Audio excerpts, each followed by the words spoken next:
السلام عليكم. قبل ما ندخل في الصلب الموضوع لهذا الفيديو، حبيت نقول لكم باللي هذا المنشور من باب التحذير، باه تاخذوا احتياطاتكم. لكل واحد يدي التليفون تاعو يعني يصلحوا عند في المحل وين يخدموا التليفونات. وحسب ما هو متداول، تم القبض على صاحب محل هواتف، هذا يخدم الهواتف. كاينه وحده زبونه تاعو ادات له التليفون تاعها وباه يعني باه يخدموا لها. واش يدير هذا الانسان، هذا الشخص هذا زرع فيه جيميل ودايره، يعني داير هذا الجيميل تزامنا اي صوره تصورها، يعني اي صوره تصورها هذا البنت، هذا الزبونه اللي دات له بيخدم لها التليفون تاعها، اي صوره تصورها تطلع عنده في الهاتف تاعو. هذا حسب المصدر، يعني حسب ما هو متداول، وهذا لمده 3 سنوات.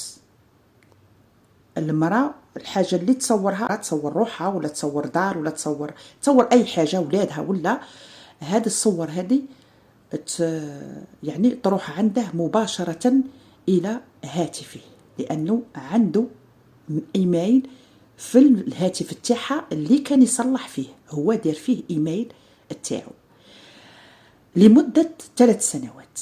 وطبعا كما نعرفوا البنات كامل اللي يتصوروا، كاين اللي تصور يعني بلا خيمه، كاين اللي تصور بلا حجاب، كاين اللي يطلق شعرها ودير مكياج وتصور، كاين حتى اللي يتصوروا يعني صور شويه فاضحه. لمده 3 سنوات وهما تصورها يدخلوا عنده. واش كان يدير؟ كان يعني يهددها بالصور تاعها، وهي مسكينه خايفه يعني باه تهدر وباه تشكي به، لانه صور كانت صور يعني شويه خادشه يعني للحياه. فمن بعد كي شافتها ماهيش للبيع يعني، وشافت كتر على ما وصاوها كما يقولوا، راحت اشتكيت به وتم القبض عليه.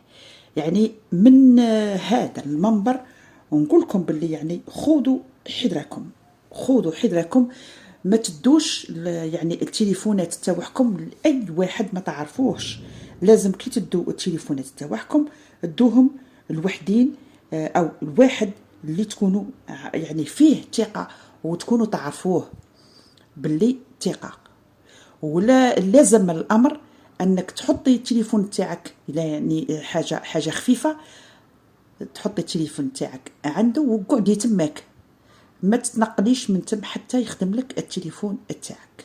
راكم تشوفوا يعني عدم الاحتياط وعدم الحذر. شوفوا مرأة وين وصلت، يعني طاحت في واحد ولد حرام اللي قاعد يهدد فيها بالصور تاعها، وهي مسكينه بريئه، هي مش ما رسلتوش صور تاعها، لكن هو اللي راح دار هذه الخدمه. الحمد لله تم القبض عليه. فالحذر ثم الحذر.